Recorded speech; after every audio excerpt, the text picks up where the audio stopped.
Hello and welcome to the second episode of Quest for Fire. My name is Andre Muscat, fire engineering graduate from the University of Central Lancashire. In this episode, we will be exploring the effects of aging, wear, and structural changes to the passive fire protection within buildings. We need to start by understanding what passive fire protection is. Passive fire protection consists of physical components that form part of the building itself, such as fire-resisting walls or installations within the building that make the building usable while still maintaining fire integrity, such as doors or ducting. Unlike active systems, like sprinklers and compressed gas systems, passive systems are not aimed to extinguish the fire, but serve the important task of confining it and maintaining essential parts of the building safe from fire and smoke. The location of fire compartments needs to be carefully decided during the building planning stage, as this will greatly impact the behavior of the building once it starts being used. In the diagram we can see the walls in red indicating the location of the firewalls.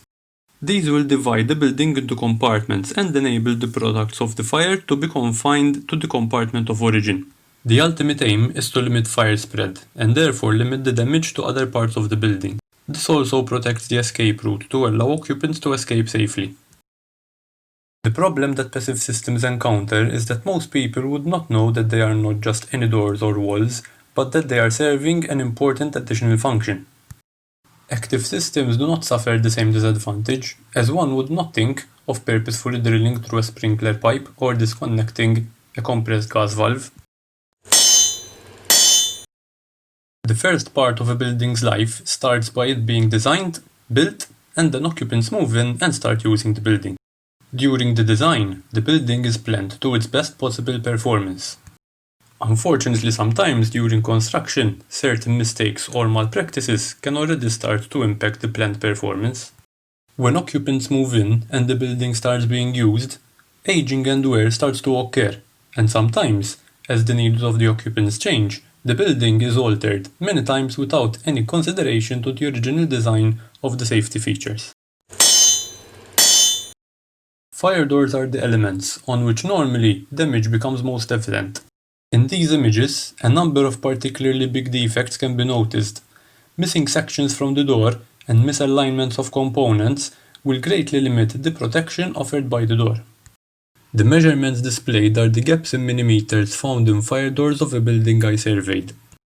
From all the gaps in the defective doors, the average gap was of 7.4 millimeters. The allowable gap between door leaf and door frame is of 3 millimeters plus or minus 1 millimeter. These doors would have offered very little fire protection, if anything at all. Walls do not suffer from the same aging and wear of doors. However, it is unfortunately not rare to see situations where people fit perfectly good fire doors to a wall and then go on and completely ruin the integrity of the compartment by drilling through the wall without any protection whatsoever. The most common reason for this is for the passage of surfaces, but in the picture on the left we see a wall penetration for the installation of an extracting fan. This is serving exactly the opposite purpose that the fire door is there to prevent. This is the ingress of oxygen from the lower layer and the egress of toxic products from the upper layer. During this experiment, a scale model of a door frame and door leaf were laid flat and two identical flames were positioned to impinge on the door. One of the flames is positioned at the center of the door leaf, while the other is set to impinge at the edge between the frame and the leaf. This experiment shows how fire will work its way around corners and cracks much faster than it would through solid components. Through this we can understand that what might seem like small defects in compartmentation will actually result in large effects in fire containment. Here we can see the results of where the damage from the direct flame impingement occurred. The damage varies from soot deposits to scorching to total burn-through. You can also see the area where the intumescent strip expanded and where it was completely burned through by the prolonged flame impingement. Real-life versions of this experiment are carried out to determine the fire resistance of passive fire components. The video shows a comparative test carried out on two identical doors.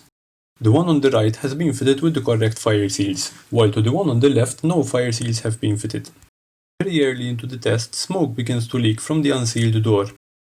Charring also starts to form on the outside face of the unsealed door. Charring and smoke leakage starts to increase even in the sealed door.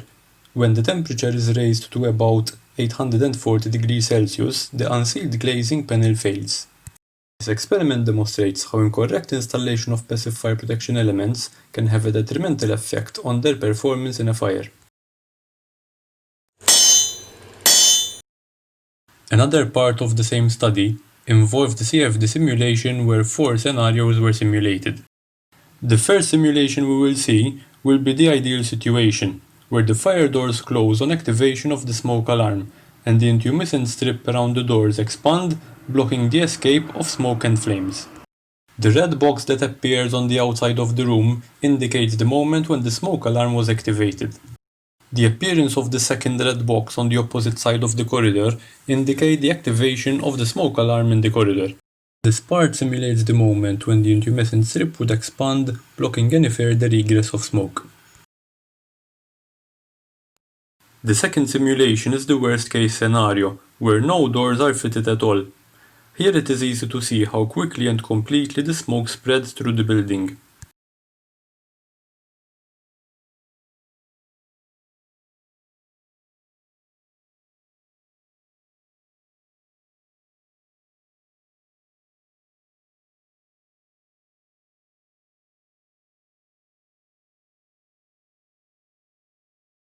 The third scenario simulates situations where doors have been badly fitted and where large gaps have been left. These gaps would be greater than that allowable and would not be able to be blocked by the expansion of the intumescent strips, leaving gaps from which the smoke can penetrate.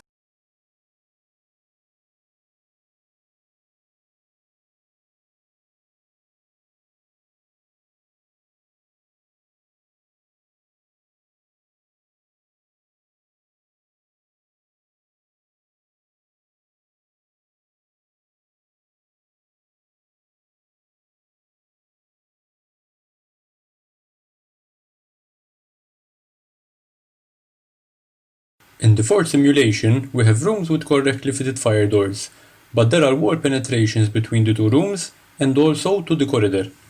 Since wall penetrations tend to be at a higher location than the gaps in the doors, and since they also tend to be larger in size, they many times cause the largest smoke leakages between compartments.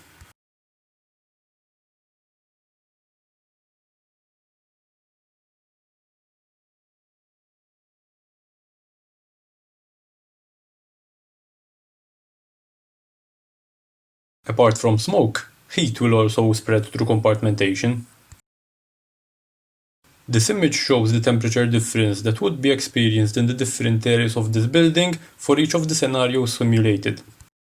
This further demonstrates the importance of sound fire protection integrity throughout the protected compartment.